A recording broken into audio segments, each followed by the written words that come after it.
Going on, and welcome back to the BBN Report, where we try to talk all things college football here. And we are continuing our team-by-team prediction videos. And next up on the chopping block is the Florida Gators. And I'm sorry I didn't get this video up sooner. I know it's been a little bit since the Kentucky preview. But last week, I was working a lot of 12-hour days, so it's really hard to get this filmed, edited, and everything. You know, when you're working 12-hour days at your actual job. So it's kind of been a little bit of the delay, but I'm off this week, so I'm planning on trying to knock out 3 or 4 of these videos this week for you guys, which I think will be very interesting. You know, the Florida Gators are coming off a pretty bad season last season. This was a Florida Gators team who went 6-6 in the regular season last year, getting to that 6-win mark in the final week against rival Florida State before ultimately falling in a bowl game. I don't remember who they got beat to last December. But they did finish season 6-7, which is pretty poor considering what you expect out of the Florida Gators. So naturally, before that, Dan Mullen was fired, and they ended up hiring Billy Napier, which initially I thought that was going to be a great hire. But it's not looking like they might not improve too much, because he's kind of looking like Dan Mullen 2.0 right now, especially when it comes to how poorly the Florida Gators are recruiting so far. I think I saw somewhere they're like 40th in the nation, which is pretty terrible by Florida standards. And Florida typically has, I've always said Florida has kind of like a recruiting floor. That they usually don't recruit below that, but they are currently recruiting below that. And their incoming freshman class this year was not a very good recruiting class. Like I was saying, the Florida, they did fire head coach Dan Mullen last season. And this is going to be a brand new coaching staff, and you know, not only do they get rid of Dan Mullen, they get rid of the whole coaching staff. This is a whole new coaching staff for Florida this year under Billy Napier. But it wasn't all terrible under Dan Mullen. The first couple of years he was there, they won the SEC East just to be Alabama's punching bag in the SEC championship game. So it was not like the whole tenure was bad for Dan Mullen. But it was kind of funny because a lot of Florida fans were very excited about the Dan Mullen hire, and they actually didn't think, they thought that Dan Mullen was going to be that guy who was going to get them back to like the Urban Meyer days of Florida, and obviously that is not the case since he is no longer there. And they brought in Billy Napier, who was very, very good down at Louisiana. Initially, I thought this was going to be a home run hire for the Florida Gators, and it could still end up being a really good hire for Florida. So, you know, that obviously remains to be seen, and we'll see how Billy Napier transitions from the Raging Cajuns to the Florida Gators. And while Billy Napier was at Louisiana, he did manage to win their division all 4 years he was there, with records of 7-7, 11-3, 10-1, and 12-1. A career coaching record of 40-12, and 2 top 16 finishes while he was at Louisiana. But here's kind of where I'm not getting so high on Billy Napier for the coaching hire for Florida. Florida's just not recruiting well at all.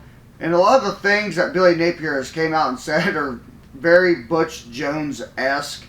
You know, Florida's recruiting a lot of 3-star players. You don't normally see Florida recruit like exclusively 3-star players. Like they had a 5-star player who has already transferred out. A former 5-star recruit has already transferred out. You know, and that's not a good sign. A guy who's guaranteed to start and get playing time transferring is not a good sign.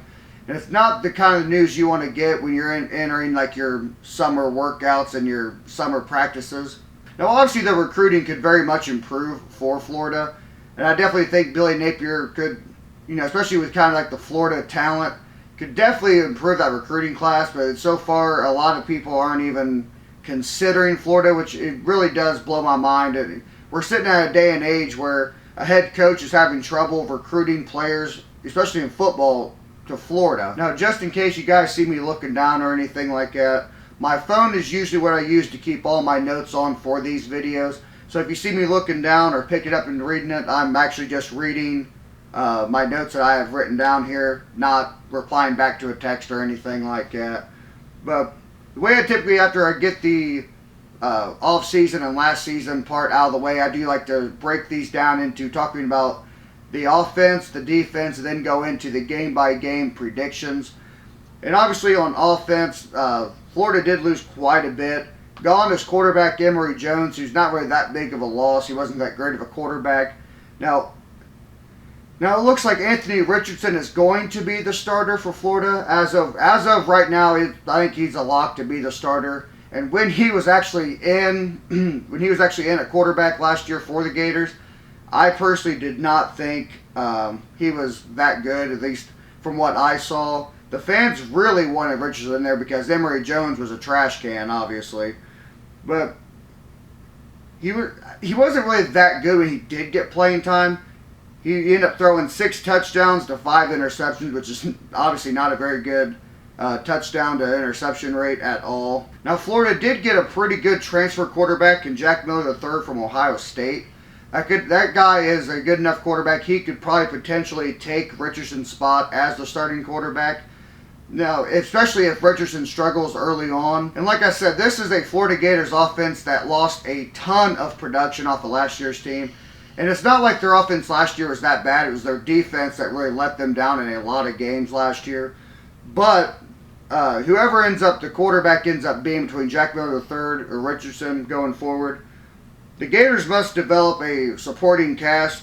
Returning players scored just 13 of the 2021 team's 53 touchdowns. And that is a ton of production lost. And it really does make you wonder, how in the world is Florida going to be able to replace that? But they do have options around at running back and veteran Naquan Wright, who is poised to start this year, but was injured most of the spring. But he definitely looks like he'll be getting the starting nod. And they end up getting a Louisiana transfer, Montrell Johnson. You know, he was a standout for them in the spring practices and whatnot. He rushed for 838 yards and 12 touchdowns as a freshman in 2021. You know, when he was at Louisiana under Billy Napier. And a former 5-star recruit, Lorenzo Lingard, continues to really shine in the practices. And DeMarcus Bowman, the former 5-star recruit who I mentioned earlier, he opted to transfer in late June. Like I said, that was not a very good look for the Florida Gators offense going forward. But Billy Napier did also pick up some other good players in the transfer portal. He ended up picking up Ricky Purcell, 48 catches in 2021. He was from Arizona State. And outside of junior Keon Zipper, 25 receptions in 3 seasons.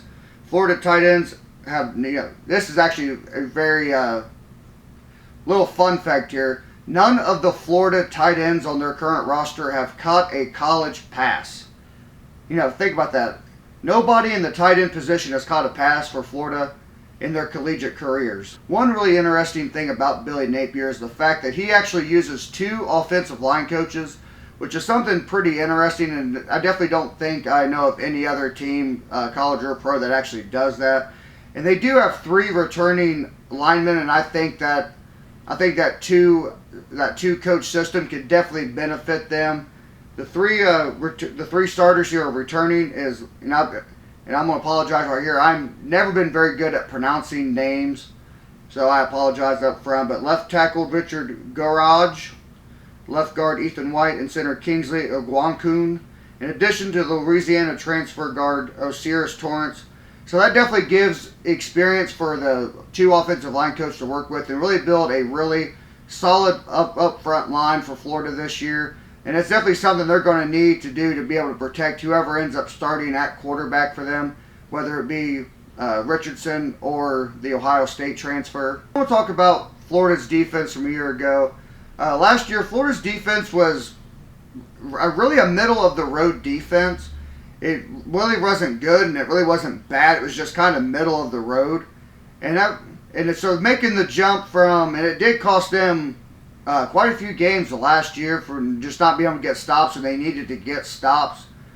And I definitely think that it's going to be tough for them to go from being mediocre at best to being elite defense. So I definitely do think that the defense could potentially hurt Florida again this year. Fortunately for Florida, proven depth is a really big concern right now. And they don't really know who's going to be able to produce what. And it's definitely going to be interesting to see if this defense can improve over the course of the season. We see defenses do that all the time. So Florida's defense could be one of those that starts out really shaky and ends up getting pretty good defense as the course of the season goes along. But like I said, proven depth is a really big concern right now. Pass rusher Brenton Cox Jr. has the ability to produce double-digit sacks, but there's no threat that really emerges on the other side of the line either. Unless Princely decides to really show up and ball out this year and get some sacks himself. But other than that, I don't really see anybody who can really pass rush on Florida's defense. And not to mention, Gervon Dexter is poised to make major strides in his third season. Who lines up beside him is going to be really anyone's guess at this point. Could be any number of people that will line up there, and it's probably going to be a person-by-person committee, game-to-game, trying to really figure out who is the best to line up where for Florida, especially with, like I said, the lack of proven depth. On some bright spots for Florida, inside linebacker Ventrell Miller returns this year for his sixth season. He missed all of last year with a shoulder injury, I believe, and he actually does provide some proven production with team-high 86 stops in 2020. Fifth-year senior Amari Burney brings experience. DeJuan Black, a 2019 signee, forced to go the JUCO route originally, and he is a former high school defensive back whose playmaking skills, from what I read, really stood out in the spring practice and in the spring game itself. If the Gators really want to compete and improve from their regular season 6-6 record last year, I definitely think the secondary is going to need to grow up a little bit, and I think that's going to be crucial to a lot of success for Florida. One of them guys who I think could end up being very, very special is Jason Marshall Jr. I think he is somebody who could end up being a really good player at Florida, along with Georgia transfer Jalen Kimber, a redshirt sophomore recovering from shoulder injury. Could be a steal. At safety, fifth-year senior Trey Dean III is a 3-year starter, but sophomore Rasheed Torrance II is more dependable, and 4-star recruit Kamari Wilson potentially could have more impact when it comes to the secondary for Florida. Now, like I said, if those guys really perform and really improve from last season from just an all-around standpoint, this Florida defense could end up being a pretty good defense in the SEC, especially in the SEC East, which, let's face it, is by far and away the less competitive of the two divisions in the SEC. All right, now that we got the offseason covered, we got the offense and the defense talked about a little bit, time to put up the schedule up on the screen for you guys and start going game by game through this schedule for Florida. First up on the year, Florida hosts the defending Pac-12 champion, Utah Utes. Utah is a team I'm actually very high on again this year. Utah is a team who returns a lot of players off of last year's team. And this was a Utah team who dominated Oregon not once but twice. And Oregon was a pretty good team in their own right last year. And they held their own with the Big Ten and Ohio State. Now, I know what you could say, Ohio State didn't win the Big Ten last year. They finished second in the East. And they had a lot of players who were sitting out in that game last year against Utah in the Rose Bowl in Pasadena. But that's still an Ohio State team who recruits out of this world. And it has my entire lifetime, and probably your entire lifetime too if you're watching this. Ohio State's one of the greatest programs in the history of college football, and just kind of recruits itself. And they got 5-star players sitting on the bench, sitting on the third string. So you can spare the whole, Utah only held their own with Ohio State because they were playing backups thing. The backups at Ohio State are just as talented as some of the starters out there. And that's why I have Florida opening up their season with a loss to Utah. Like I said, this is just a Utah team I'm very high on again this season. And I think they will repeat as Pac-12 champions. I just think they're an overall better team than Florida. In week 2, it doesn't get any easier for Florida as they end up hosting the Kentucky Wildcats, coming off a 9-3 season last year, regular season, and obviously they beat the Big Ten West champion Iowa Hawkeyes in the Citrus Bowl. And this is one of the games I think could sway where Florida sits in the standings a little bit. This is arguably kind of a must-win game for Florida if they want to have any kind of chance of competing in the SEC. But I actually have Kentucky winning this game. Florida starting out 0-2. which I don't think a lot of people probably have. I think what I've watched from other people, they seem to think that they'll beat Utah and lose to Kentucky, or beat Kentucky, lose to Utah. I think I'm probably the first one I've seen that has had Florida start out 0-2. And those are just two teams that, in my opinion, I just think are better than Florida. Now I can definitely see Florida beating Kentucky. As far back as we can remember, Florida has dominated Kentucky. But Kentucky did snap their 31-game losing streak to Florida in the swamp down in Gainesville a few years back. And the last 4 meetings between Kentucky and Florida are split 2-2.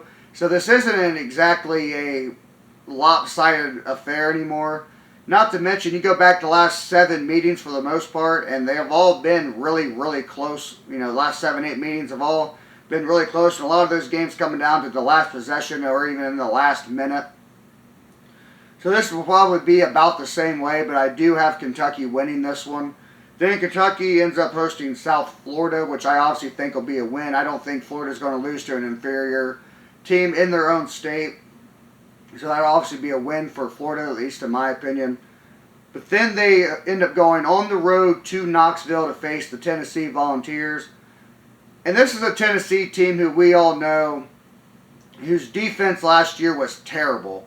They had one of the worst defenses in the SEC, probably because their defense was dog-tired the entire time, because we all know that Tennessee's offense isn't really an offense, it's just a gimmick of lining the ball up and trying to catch the defense off guard, snapping the ball as quickly as possible every single play. And when they do go 3 and out, it's usually 1 minute that their defense has been off the field, so their defense hasn't had time to recover yet. But with Florida's defense being unproven, I'm going to have to roll with Tennessee as much as it pains me. As much as I hate Tennessee, I like to see them go 0-12 if it was possible. But just the way that Tennessee, Florida's defense is unproven, I have to roll with the Volunteers here, unfortunately. They're a team that are pretty much equally matched, in my opinion, at least in terms of talent. And I could very easily see Florida getting a win in Knoxville. I wouldn't be entirely shocked by that at all. Especially if they can slow down Tennessee's offense. You slow down Tennessee's offense and you're going to get a win over Tennessee. Then they end up coming back home for 3 games. They host Eastern Washington. Now, Eastern Washington is probably going to be a little bit better of a team than people are giving them credit for this year, but I still do think that this will be a win for Florida. Florida, at the end of the day, is just more talented and I think a better team than Eastern Washington. If Florida loses this one, they got some serious issues on their hands, but I think this will be a win. Then they end up hosting Missouri, and I know this is a Missouri team who knocked off Florida in Columbia, Missouri last year in overtime, if I remember correctly. But I see Florida getting their revenge here this year. I just don't see where Missouri has improved hardly any from last year to even be able to get a win over Florida. So I'll have the Gators winning this one. And then Florida hosts LSU. Now, if I remember right, LSU beat Florida last year, if I remember right. Correct me if I'm wrong down in the comments. But I definitely think this will be a really interesting matchup, another really close matchup. And LSU is always a little funny because, they have the talent to compete with just about anybody in the country. And the way they have underperformed the last 2 seasons has gotten Ed Orgeron fired. And rightfully so with the amount of talent he's got on that roster down there at LSU. But I have Florida winning this game. If this game was in Baton Rouge, I might go LSU. But since it's at home for Florida, I'll be rolling with the Gators in that game. Then Florida gets their bye week. They get 2 weeks to prepare for their annual cocktail party with Georgia. And I'm not going to beat around the bush too much with this one. I think this will be a loss for Georgia. For a loss for Florida. Georgia's just that, Georgia's just head and shoulders better than everybody else in the SEC, not named Alabama, in my opinion. There's a very good chance that they could repeat as SEC East champions, and I think that they probably will repeat as SEC East champions and face Alabama again in an SEC title game. And I just don't see where Florida's really going to hold their own in this game, especially with a lot of variables we don't know yet when it comes to Florida. So I think Georgia will probably win this game easily. And then Florida plays a road game at College Station. They go to Kyle Field to play Texas A&M. And I know that Texas A&M is kind of the butt of the joke, and they always go 8-4. And for the most part, that is true. But I think the amount of talent that Texas A&M has on their roster, plus Jimbo Fisher, who I think is a great coach, I think they're going to do better than that 8-4. And I don't think that one of their losses this year is going to be Florida, so I do have Texas A&M winning this game. I just think Texas A&M is going to be a better team than Florida. I just don't see Florida going on the road to College Station and getting a win. And then Florida comes back home to face South Carolina. And I know there's a lot of South Carolina fans that are pretty excited about the way the football program is headed. It's definitely headed in the upward direction there with Shane Beamer at the helm. They end up getting a really good transfer quarterback in Spencer Rattler. But I just don't think it's enough to overcome Florida. And I do have Florida winning this game. I just think Florida's in a better situation than South Carolina right now. Both teams are probably going to be heading in the right direction pretty soon, but I just don't think South Carolina's improved enough to get a win over Florida, especially on the road. Maybe if this was a game that was in Columbia, South Carolina, maybe I roll the dice and actually give a loss to Florida here. But at home, in the swamp, I'm going to roll with the Gators. Then they get their second bye week of the year when they host they go to Vanderbilt. I'm sorry. Obviously, Vanderbilt's terrible. They're a team with I think Vegas has a over-under win total 1.5 for Vanderbilt. Probably the worst Power 5 team in the nation. Obviously, Florida's going to win this game. If they lose to Vanderbilt, they probably got a lot more losses on their schedule before this. And then they end up closing out their regular season with their annual matchup with Florida State down in Tallahassee. And I also think that this will also be a win for the Gators. Florida State right now is not what Florida State football is or what it's supposed to be or what it's been in the past. Florida State right now is they're kind of in a dumpster fire right now. And I don't see Florida State getting better anytime soon, at least under the current regime down there. And I do think that this will end up being a win for Florida. Now, it was a really close game last year. All right, now you guys can clearly see, I think that Florida's going to be going 7-5 this year, which I think is a little bit better than some people have been predicting. Some people have been predicting 5-7 and 6-6. But I think Florida's still a little bit better than that. I do think they'll find a way to get 7 wins. Maybe you think they could get more. Maybe you think they could get less. If you think so, tell me what you guys think down below in the comments. Tell me if you guys think I got it right. You guys think I got it completely wrong.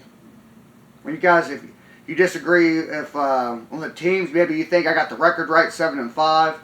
But you guys think some of the losses are different and some of the wins are different. Go ahead and let me know down in the comments section.